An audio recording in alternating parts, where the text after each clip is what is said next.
मित्रों, आपका इस वीडियो में पुनः स्वागत है।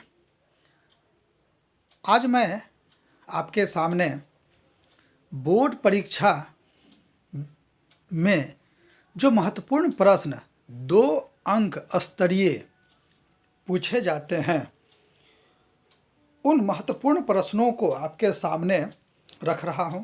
उसे कैसे लिखना है और कैसे आप कुल 8 प्रश्न के 16 अंक को प्राप्त कर सकते हैं, मैं उसके संदर्भ में आपको कुछ विशेष बातें बताऊंगा।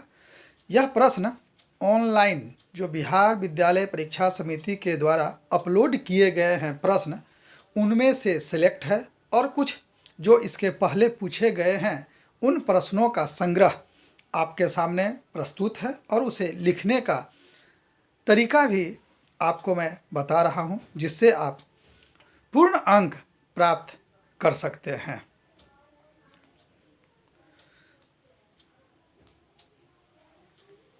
सबसे पहले प्रथमा पाठः के अंतर्गत जब हम लोग पाठ की चर्चा करते हैं तो मंगलम पाठ है, जिसमें पाठ के आधार पर परमात्मा की विशेषता क्या है इसको स्पष्ट करना होता है। पाठ के आधार पर आत्मा का क्या स्वरूप है, आत्मा का क्या स्वरूप है, हमें इसे भी लिखना होता है, जिसके आधार पर हम लोग आत्मा की विशेषता को कि यह अणु से भी छोटा और विशाल वस्तु से भी बड़ा है, अनोह अनियान महतो महियान के रूप में इसका उत्तर करते हैं। पुनः प्रश्न आता है कि पाठ के आधार पर विद्वान पुरुष की क्या विशेषताएं होती हैं। तो विद्वान पुरुष की विशेषता के अंतर्गत है कि वह अपने नाम को छोड़कर परम पुरुष परमात्मा में विलीन होते हैं। जिस प्रकार नदियां जब बहती हैं तो उनके अपने नाम हैं, लेकिन समुद्र में मिलने से उसका कोई नाम नहीं होता है। तो इस तरह से आप इसको संक्षिप्त में उत्तर दे सकते हैं। प्रश्न 2 अंक स्तरीय होते हैं, इसलिए हमें उसके उत्तर भी संक्षेप में ही अधिकतम 3 से 4 पंक्ति में लिख देने पर हमारा आशय स्पष्ट हो जाता है। अगर आपको पाठ का नाम याद होता है तो आप निश्चित रूपेण पाठ का नाम भी लिखें। जैसे प्रश्न है द्वितीय पाठ से पाटलिपुत्र वैभवम। प्रश्न है चंद्रगुप्त मौर्य के समय में पाटलिपुत्र की रक्षा व्यवस्था कैसी थी। तो अगर मित्रों आपको प्रश्न समझ में आता है कि यह प्रश्न पाटलिपुत्र वैभव से लिया गया है, तो आप लिखें कि यह पाठ पाटलिपुत्र वैभव से लिया गया है, जिसमें प्राचीन पटना के विशेषताओं का वर्णन है और चंद्रगुप्त मौर्य के समय पाटलिपुत्र की रक्षा व्यवस्था अत्यंत उन्नत थी। कहा जाता है कि इसके चारों ओर लकड़ी के दीवार बने हुए थे, जिसमें दुश्मनों को दूर से ही पहचान लिया जाता था और उसके अनुसार उसके साथ व्यवहार किया जाता था।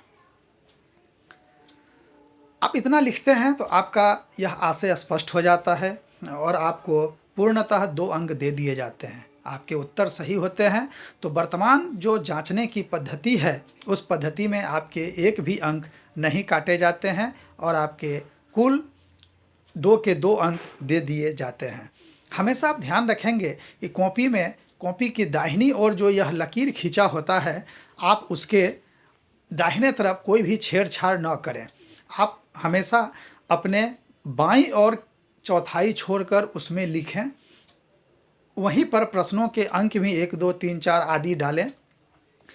दाहिनी ओर के पंक्ति में कोई छेड़छाड़ न करें, क्योंकि वहाँ परीक्षक के लिए अंक देने के स्थान सुरक्षित हैं। दूसरा प्रश्न जो इसकी महत्वपूर्ण प्रश्न है, भगवान बुद्ध ने पटना के संबंध में क्या कहा था। भगवान बुद्ध ने पटना के संबंध में क्या कहा था, यह प्रश्न भी आपको पाठ पढ़ने से उपलब्ध हो जाएगा। पटना में कौन कौन से विदेशी यात्री आए थे।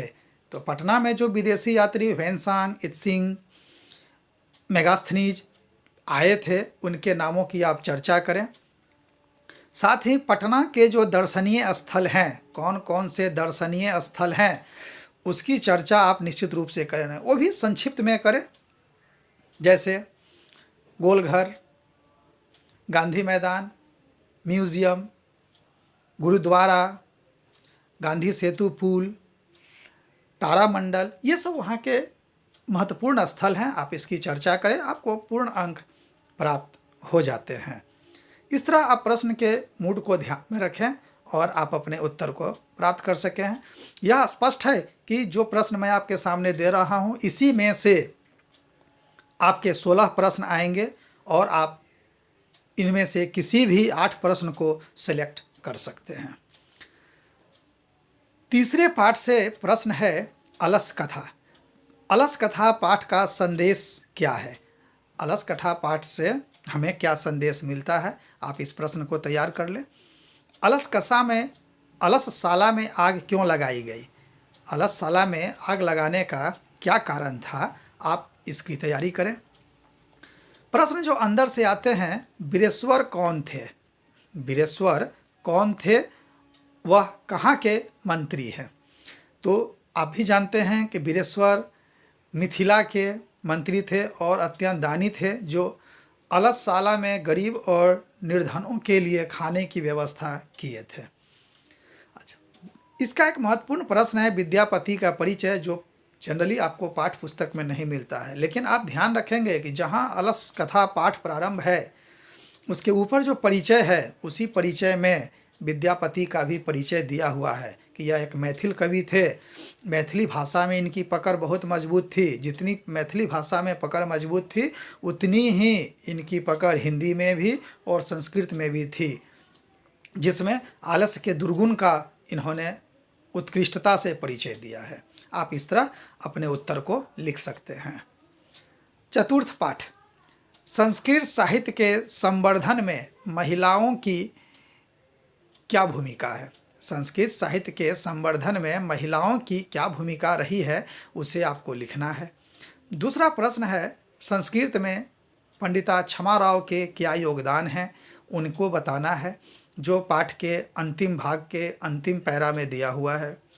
विजयनगर राज्य में संस्कृत की क्या स्थिति थी? आप इसे आसानी से लिख सकते हैं पाठ पढ़कर। अगर आपको पाठ पढ़ने में परेशानी हो तो इसके लिंक नीचे दिए गए हैं, जो सारे पाठ इस चैनल पे अपलोड हैं। आप उसमें से भी इसके हिंदी को आसानी से समझ सकते हैं। पंचम पाठ, भारत महिमा। प्रश्न है, पाठ का संदेश क्या है? सबसे पहला प्रश्न जो इस पाठ से आता है वह है, पाठ का संदेश क्या है? दूसरा प्रश्न, पाठ के आधार पर हमारी मातृभूमि कैसी है, अर्थात मातृभूमि की क्या क्या हमारी विशेषताएं हैं। तीसरा प्रश्न जो महत्वपूर्ण है, पाठ में भारत में देवता क्यों जन्म लेना चाहते हैं? भारत एक ऐसा देश है जहां देवता भी बार बार जन्म लेना चाहते हैं, तो क्यों लेना चाहते हैं? आप जब पाठ पढ़ेंगे तो वह स्पष्ट हो जाएगा। षष्ठा पाठा से प्रश्न है, भारतीय संस्कार। संस्कार का क्या महत्व है? संस्कार का क्या महत्व है? दूसरा प्रश्न, शैशव संस्कार क्या है और यह कितने हैं? याद रखेंगे, शैशव संस्कार क्या है? तो जो बाल्यावस्था में बच्चों के उत्कृष्ट ज्ञान और संस्कार के लिए किया जाता है, वह शैशव संस्कार है। यह कितने हैं? तो यह जितने हैं मित्रों, बस उसका नाम लिख देना है। केशांत संस्कार को गोदान संस्कार क्यों कहा जाता है? यह प्रश्न पिछले बार भी आया था और प्रायः महत्वपूर्ण परीक्षाओं में, बोर्ड में यह आता है कि केशांत संस्कार को गोदान संस्कार क्यों कहते हैं। विवाह संस्कार की चर्चा निश्चित रूप से आती है। विवाह संस्कार में जो प्रश्न आते हैं वह होता है कि विवाह संस्कार के प्रमुख उपादान कौन कौन से हैं। तो विवाह संस्कार में जो उपादान हैं, 6-7 कंडीशंस हैं, उनके नाम आपको लिख देने हैं। शिक्षा संस्कार के भी प्रश्न उसी रूप में आते हैं कि शिक्षा संस्कार के कौन कौन से अंग हैं, तो आपको अंग के नाम लिख देने हैं। जो 5 या 6 हैं, उन अंगों के नाम आपको उसमें लिख देने हैं। सप्तमः पाठ, नीति श्लोका। अब जब नीति श्लोका की बात हम लोग करते हैं तो इसके अंतर्गत सबसे पहला प्रश्न है, विदुर कौन थे? यह प्रश्न आपको पाठ के जो परिचय दिए गए हैं उसमें मिलेंगे कि विदुर एक नीतिज्ञ थे, जो हस्तिनापुर के महामंत्री थे और धृतराष्ट्र के प्रमुख सहायक के रूप में जाने जाते हैं। युद्ध को नज़दीक जानकर इन्होंने धृतराष्ट्र के लिए बहुत सारे अच्छे उपदेश दिए थे, जिसे उन्होंने नहीं माना। पंडित का लक्षण क्या है? पाठ के आधार पर नीति श्लोका पाठ में पंडित का क्या लक्षण है, तो यह तो प्रथम और द्वितीय जो श्लोक दिए गए हैं उसमें इसकी चर्चा है। आप नित्य श्लोका पाठ इस चैनल पर भी पढ़कर समझ सकते हैं। नराधम नीच पुरुष का क्या लक्षण है या नराधम का क्या लक्षण है? तो जो अविश्वास बात पर विश्वास करता है, बिना बुलाए प्रवेश करता है, उसे हम लोग सामान्यतः नराधम के रूप में जानते हैं। नरक के 3 द्वार, नरक के 3 द्वार जो पिछले वर्ष भी प्रश्न में आया था, काम, क्रोध और लोभ, यह नरक के 3 द्वार हैं जो मनुष्य की आत्मा को विनाश की ओर ले जाते हैं। आप इतना लिखते हैं तो आपको 2 अंक स्पष्ट हो जाएंगे। पुरुष के 6 दोष, यह प्रश्न भी अत्यंत महत्वपूर्ण है। पुरुष के 6 दोष, निद्रा, तंद्रा, भयम, क्रोध, आलस्यम, दीर्घसूत्रता, यह पुरुष के मुख्यतः 6 दोष माने जाते हैं। आप इन महत्वपूर्ण प्रश्नों को तैयार करें, आपको इस पाठ से अन्य कोई भी प्रश्न तैयार करने की आवश्यकता नहीं होगी। प्रश्न है अष्टमा पाठा से कर्मवीर कथा। अष्टमा पाठा आपका कर्मवीर कथा है। कर्मवीर कथा का सबसे प्रथम प्रश्न जो आता है वह है कर्मवीर कौन है? तो आप जानते हैं कर्मवीर राम प्रवेश राम के लिए प्रयोग होता है। उनकी क्या विशेषताएं हैं? तो आप जानते हैं कि उनका घर बिहार के दुर्गम प्रांत भिखनटोला में हुआ था। गरीबी में पलकर, झोपड़ी में रहकर भी उन्होंने शिक्षा ही उनका मुख्य कर्म है ऐसा मानकर शिक्षा को वो अथक परिश्रम से ग्रहण करते रहे और उन्होंने अंत में केंद्रीय लोक सेवा आयोग में अपने महत्वपूर्ण स्थान को प्राप्त किया। तो यह हमें प्रेरणा देती है कि हम गरीबी से नहीं डरें और उसका डटकर मुकाबला कर कर अपने लक्ष्य को प्राप्त करें। शिक्षक किससे प्रभावित हुए थे? पाठ में बीच में प्रश्न आता है कि शिक्षक किससे प्रभावित हुए थे? तो शिक्षक राम प्रवेश राम जब बचपन में खेल रहे थे तो उनके उस खेलने की और निर्णय लेने की शक्ति से प्रभावित हुए थे। राम प्रवेश राम की ख्याति क्यों फैली? तो राम प्रवेश राम ने शिक्षा ही प्रमुख कर्म है ऐसा मानकर अपना कार्य करना प्रारंभ किया और अपने जीवन के प्रमुख उद्देश्य को प्राप्त किया। इसलिए राम प्रवेश राम की ख्याति चारों ओर फैल गई थी। आप इतना लिखते हैं तो आपके इसको उत्तर स्पष्ट हो जाते हैं।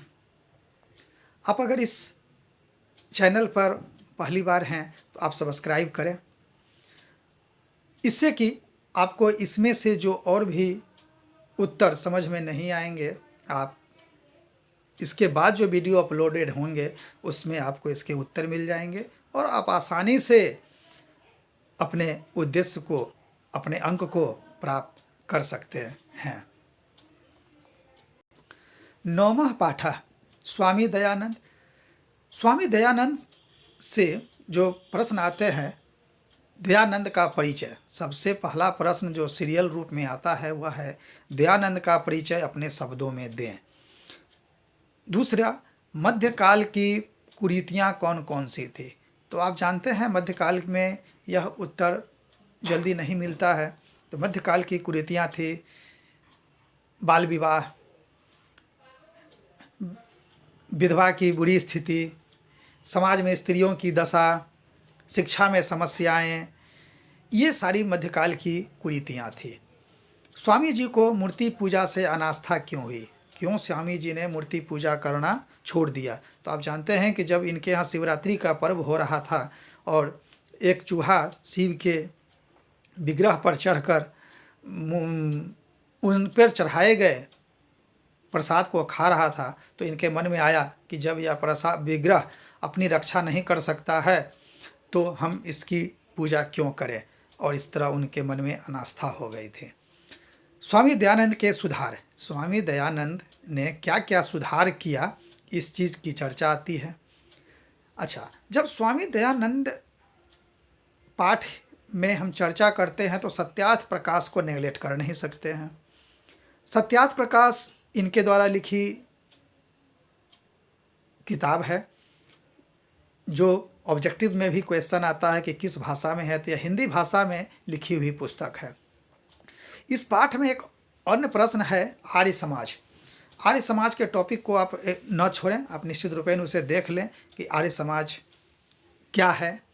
आर्य समाज की स्थापना स्वामी दयानंद ने की थी, कब की थी उसे भी आप देख लेंगे, और इसके उद्देश्य क्या थे जो आपको पाठ के अंतिम भाग में दिया हुआ है। जो पाठ का अंतिम पैरा है उस पैरे में ही ये इन तथ्यों की चर्चा स्पष्ट रूप से दी हुई है कि कैसे आर्य समाज की स्थापना इनके अनुयायियों के द्वारा की गई थी 1875 ईस्वी में। आगे प्रश्न है 10वां पाठ से मंदाकिनी वर्णनम, चित्रकूट का परिचय। यह प्रश्न भी आपके लिए नया होगा, जो किसी भी गाइड में उपलब्ध नहीं होता है। चित्रकूट, यह जो पाठ का परिचय है उसमें दिया हुआ है कि जब राम वनवास के लिए जा रहे थे तो उन्हें अयोध्या से निकलने के बाद जो सबसे प्रमुख जगह प्राप्त हुआ था वह था चित्रकूट।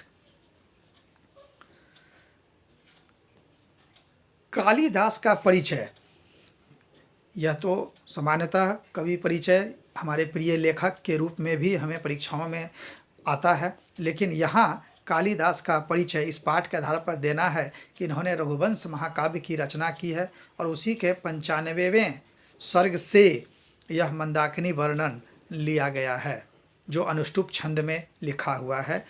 ऑब्जेक्टिव में भी क्वेश्चन आता है कि मंदाकिनी वर्णन किस छंद में लिखा है, तो यह अनुष्टुप छंद में लिखा हुआ है। मंदाकिनी नदी की सुंदरता, मंदाकिनी नदी की सुंदरता का वर्णन राम ने सीता को किया था, हे विशालाक्षी आदि संबोधनों के द्वारा। तो आप उन्हें ध्यान रखेंगे कि राम ने मंदाकिनी नदी की सुंदरता सीता से कैसे कैसे की थी। अच्छा, प्रश्न आगे है कि पर्वत शिखर की सुंदरता।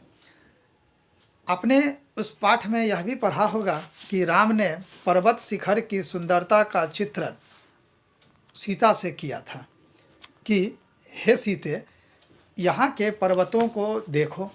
यह जो पर्वत है यह क्या है कि हवा के द्वारा जो इनकी चोटी उड़ाई जाती है, तो इस चोटी पर,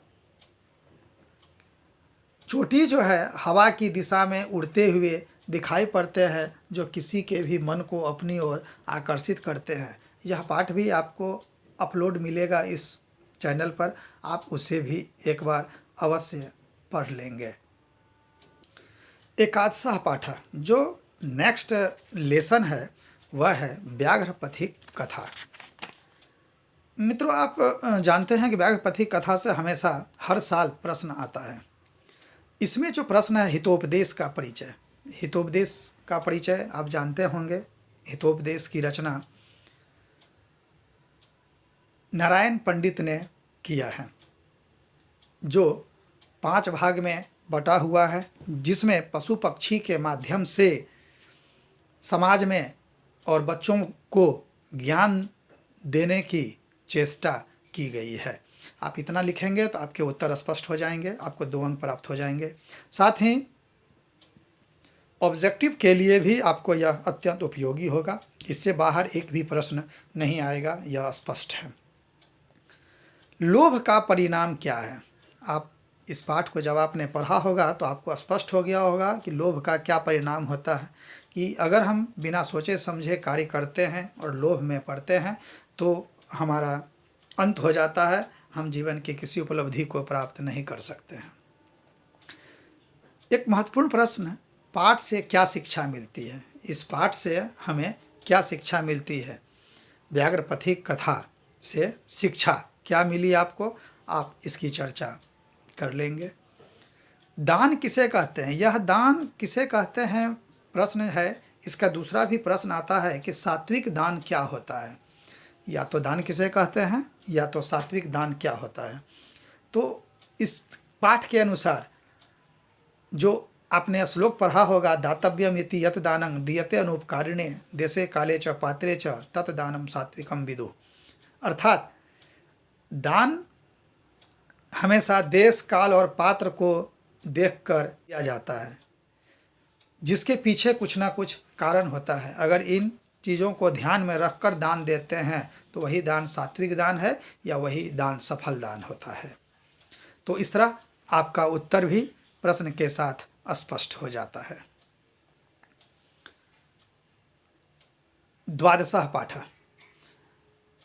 आपको पाठ वाइज इसीलिए दिया गया है कि आप हर एक पाठ से जो महत्वपूर्ण प्रश्न हैं उसको आसानी से सिलेक्ट कर सकें, और पाठ पढ़ने से इसके बाद आपको कोई भी प्रश्न उसके अंतर्गत ऐसा नहीं बचेगा जो आपसे अछूता हो। कर्ण का परिचय। आप सबसे पहले कर्ण का परिचय दें कि कर्ण कुंती पुत्र था। कुंती जो हस्तिनापुर की महारानी थी, पांडवों की माता थी, और यह अपने दान के कारण प्रसिद्ध था। इंद्र की विशेषता। इंद्र की विशेषता का अर्थ है कि यह कई तरह से क्वेश्चन आता है कि कर्ण से दान लेने के लिए ब्राह्मण वेश में कौन आया, या इंद्र ने कर्ण से किस प्रकार छल किया। इस रूप में हम इसका उत्तर दे सकते हैं कि इंद्र जो है कवच कुंडल लेने के लिए कर्ण के पास आया, क्योंकि जब तक वह उसके पास होता तब तक उसे कोई भी युद्ध में नहीं हरा सकता था, और उसे तो अर्जुन को विजेता करवाना था। दूसरा प्रश्न जो कर्ण की विशेषता। कर्ण की जब विशेषता हम लोग लिखते हैं तो उसमें विशेषता में निश्चित रूप से कवच और कुंडल की चर्चा होती है, क्योंकि कवच कुंडल पर ही यह पूरा पाठ टिका हुआ है कि कवच कुंडल की विशेषता क्या थी, कवच कुंडल का कार्य क्या था, वो सब इसमें दिया हुआ है। इसलिए इसकी विशेषता में यह टॉपिक तो अवश्य ही आएगा। फिर है पाठ के आधार पर दान की विशेषता। यह दान कर्णस दानवीरता पाठ का प्रश्न है, जो परीक्षा में भी आएगा कि कर्ण की दानवीरता पाठ के आधार पर दान की क्या विशेषता है। तो कर्ण ने समझाया था अपने मित्र शल्यराज को कि शिक्षा क्षय हो जाता है एक समय पर, बड़े बड़े पेड़ उखड़ कर समाप्त हो जाते हैं, जल अपने स्थान पर सूख जाता है, लेकिन जो दान हम करते हैं वह दान कई युगों तक बना रहता है और उसकी चर्चा होती है। इस प्रकार आपका यह उत्तर प्रश्न के साथ ही स्पष्ट हो जाता है। त्रयोदशः पाठः विश्व शांति में प्रश्न है अशांति का कारण क्या है, अशांति का परिणाम क्या होगा। इसमें एक महत्वपूर्ण प्रश्न, बैर से बैर कभी शांत नहीं होता, यह किसने कहा था। तो बैर से बैर कभी शांत नहीं होता, यह महात्मा बुद्ध ने कहा था। अशांति को दूर करने के क्या क्या उपाय हैं। तो जब हम अशांति को दूर करने के उपाय की बात करते हैं तो मित्रता और सेवा यह अशांति को दूर करने का उपाय है। अगर हम एक दूसरे से प्रेम से व्यवहार करते हैं तो अशांति स्वतः ही दूर हो जाती है। अशांति के कारण में दो कारण, द्वेष, ईर्ष्या की भी चर्चा होती है। आप इस पाठ को एक बार पढ़ेंगे तो आपके यह कंसेप्ट स्वतः क्लियर हो जाएंगे। चतुर्दशः पाठः शास्त्रकाराः पाठ से वेदांग की चर्चा आप कभी न भूलेंगे। वेदांग 6 हैं, यह भी आप जानते हैं। वेदांग जो हैं 6 हैं, और यह 6 जो है शिक्षा, कल्प, व्याकरण, निरुक्त, छंद और ज्योतिष, ये 6 प्रकार के वेदांग हैं। बस आप इसका नाम लिख देंगे, आपको 2 अंक प्राप्त हो जाएंगे। प्रमुख शास्त्रकार, कौन कौन प्रमुख शास्त्रकार हैं, इसकी चर्चा आप निश्चित रूपेण करें। इसी में पतंजलि के योग शास्त्र की चर्चा भी है, आर्यभट्ट के आर्यभट्टियम की चर्चा भी है। इनको आप एक बार देख लें तो आपको यह समझ में आ जाएगा। उनकी क्या क्या रचनाएं हैं, जैमिनी ने क्या लिखा, आर्यभट्ट ने क्या लिखा, पाणिनि ने क्या लिखा था, तो आप एक बार उसे देखेंगे तो आपको स्वतः ही वह आपके मेमोरी में आ जाएगा। यह तो थी पीयूषम द्वितीय भाग की बात। अब जो द्रुत पाठ है सेकेंड संस्कृत, उसकी भी कुछ चर्चा हम लोग कर लेते हैं। मित्रों, आपको अगर यह वीडियो अच्छा लगा, आपको लग रहा है कि यह बहुत महत्वपूर्ण टॉपिक है और काम का टॉपिक है जिससे आपको बहुत लाभ हो रहा है, तो आप मित्रों को अवश्य शेयर करें, सब्सक्राइब भी करें, लाइक कर लें, ताकि हमें भी आपसे ऊर्जा मिलती रहे और हम आपके लिए और अच्छे वीडियो अपलोड करते रहें। ध्रुव पाठ के अंतर्गत है भीष्म की प्रतिज्ञा। या महत्वपूर्ण प्रश्न है कि भीष्म ने क्या प्रतिज्ञा की थी। आप लोगों ने भी महाभारत देखा होगा या सुना भी होगा, भीष्म की क्या प्रतिज्ञा थी, तो यह स्पष्ट है। धीवर की विशेषता इसी पाठ से है, भीष्म प्रतिज्ञा पाठ से ही धीवर की विशेषता है कि धीवर ने राजा शांतनु के पास विवाह के लिए क्या शर्त रखी थी। इसी शर्त को पूरा करने के लिए भीष्म ने धीवर के पास जाकर प्रतिज्ञा की थी कि मैं आजीवन अविवाहित रहूँगा और ब्रह्मचर्य व्रत का पालन करूँगा। आपकी जो पुत्री से जो संतान उत्पन्न होगा वही हस्तिनापुर का भविष्य में राजा होगा। जयदेव का परिचय, उस पाठ में जयदेव का परिचय है कि जयदेव की जब चर्चा करते हैं तो गीत गोविंदम की चर्चा भी हम निश्चित रूप से करते हैं। जयदेव के द्वारा रचित यह गीत गोविंदम कविता जो है किताब वह बहुत ही प्रसिद्ध है, जिसमें कई जगहों की चर्चा है, विशेष रूप से बंगाल की चर्चा भी हमें देखने को मिलती है। इसमें एक प्रश्न है अंतिम, विधान चंद्र राय का परिचय। विधान चंद्र राय सत्यप्रियता पाठ से है कि किस प्रकार सत्य बोलने के कारण उन्हें कठिनाइयों का सामना करना पड़ा। एक साल उनके प्रधानाचार्य ने उनके सत्य बोलने के कारण प्रधानाचार्य को जब सजा हुई तो उन्होंने इसे जानबूझकर परीक्षा में फेल कर दिया और ये एक साल पीछे हो गए, जो बाद में पश्चिम बंगाल के मुख्यमंत्री बने थे। तब तक के लिए धन्यवाद।